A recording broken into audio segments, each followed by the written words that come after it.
एक कैप्सूल दवा का एक कैप्सूल एक बेलनाकार का है जिसके दोनों सिरों पर एक एक आरगोला लगा हुआ है।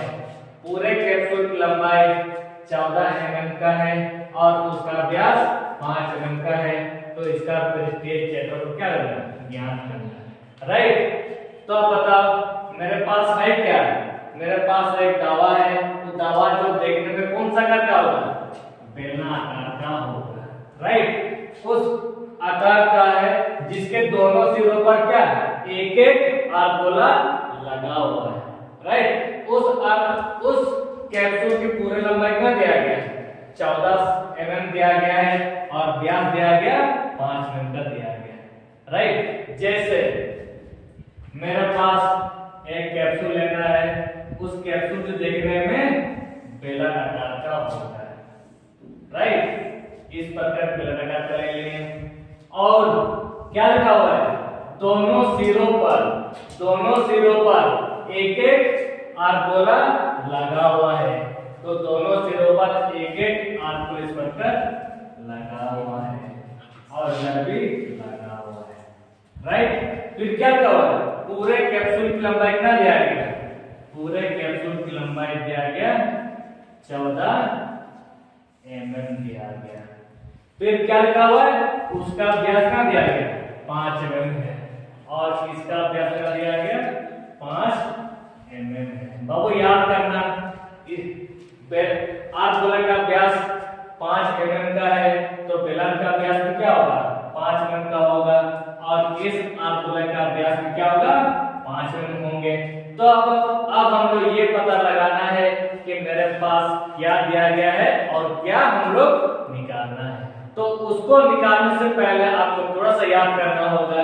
बाबू याद करना, बेलन का वक्र क्षेत्रफल का मान क्या होगा 2πr होंगे और आरगोला का क्षेत्रफल क्या होगा 2πr² होंगे और आरगोला का वक्र पृष्ठ का मान क्या होगा 2πr²। राइट, अब आप इसमें ये पता लगाना है कि आरगोले के लिए त्रिज्या ज्ञात होना चाहिए और बेलन के लिए त्रिज्या और आर ज्ञात होना चाहिए और आरगोले के लिए क्या त्रिज्या ज्ञात होना चाहिए। राइट, इसीलिए बाबू याद करना, इसका त्रिज्या जितना होगा तो इसका त्रिज्या भी क्या होगा उतना ही होंगे। तो इसीलिए पहले हम लोग क्या निकालेंगे, त्रिज्या निकालेंगे और त्रिज्या का निकालेंगे तो आरगोले का त्रिज्या जितना होगा तो बेलन का त्रिज्या भी क्या होगा उतना ही होंगे और इस आरगोले का त्रिज्या भी क्या होंगे उतना ही होंगे। राइट, तो उसी प्रकार तो पहले हम लोग क्या निकालेंगे, व्यास निकालेंगे। तो व्यास और पहले त्रिज्या निकालेंगे। बाबू याद करना, जब भी हम लोग बनाएंगे हमेशा दिया गया से बनाएंगे। लिखना है दिया गया है।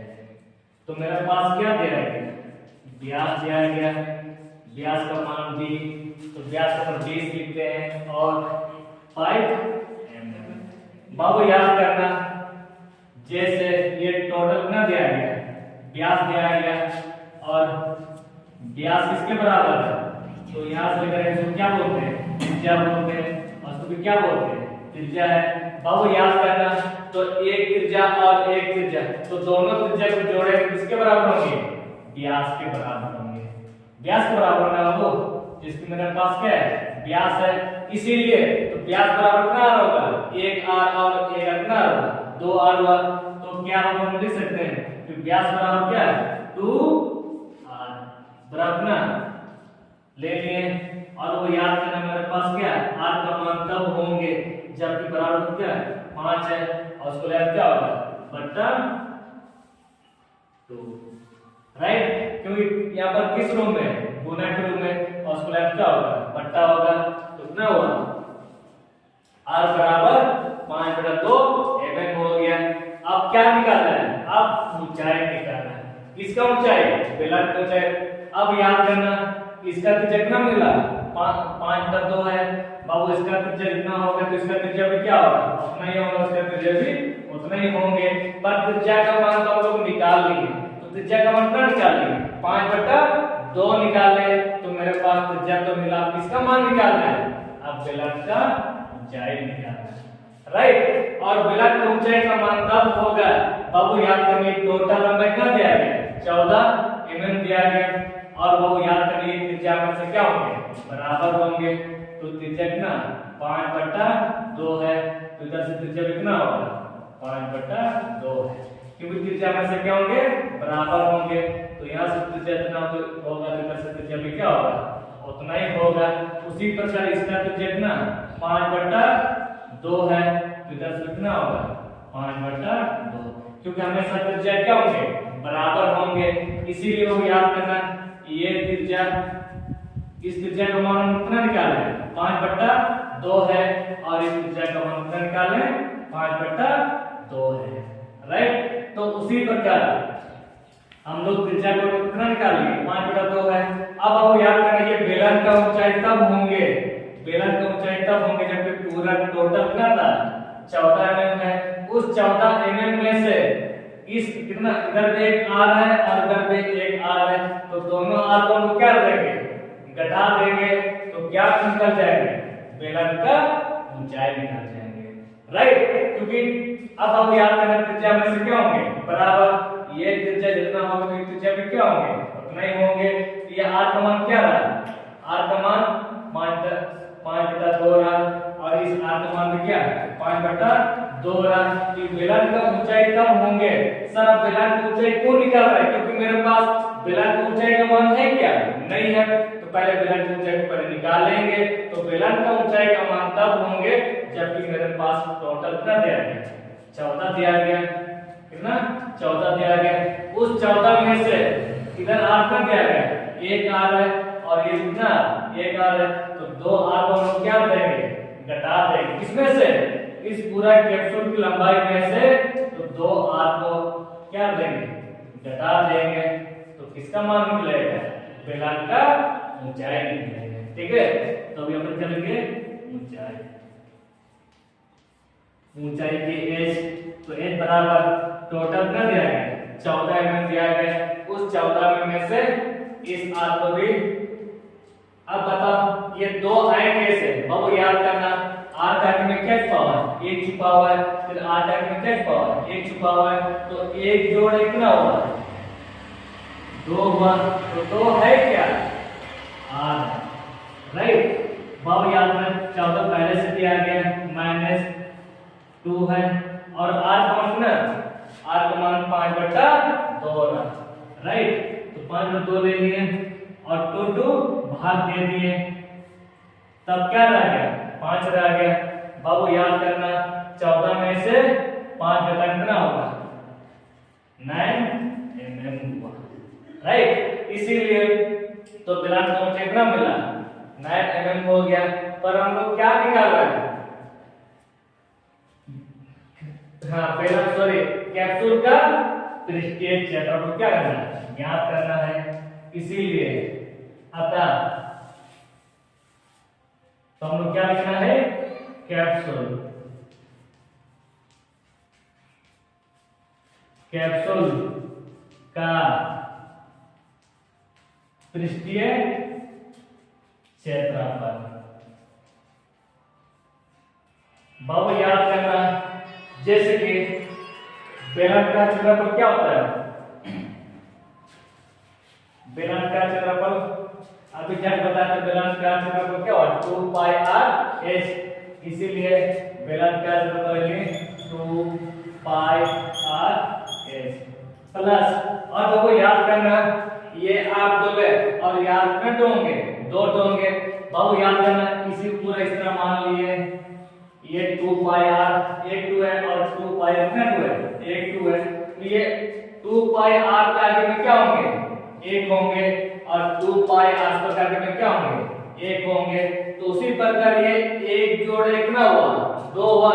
अब तीनों को हम क्या करेंगे? जोड़ेंगे, क्योंकि तीनों एक जगह पे जुड़ा हुआ है, इसीलिए तीनों को हम क्या करेंगे? जोड़ेंगे। तो इसको तो पहले यहाँ पर हम लिख लिए हैं। अब यहाँ पर क्या रह गया? इसका आगे में क्या छुपा हुआ है? 1 छुपा हुआ है। इसका आगे में क्या छुपा हुआ है? 1 छुपा हुआ है। तो ये 1 जोड़ 1 कितना हुआ? 2 हुआ। क्या है? 2। तो 2 है क्या? आपका 2 पाई आर स्क्वायर है, यानी कि 2 पाई आर स्क्वायर है।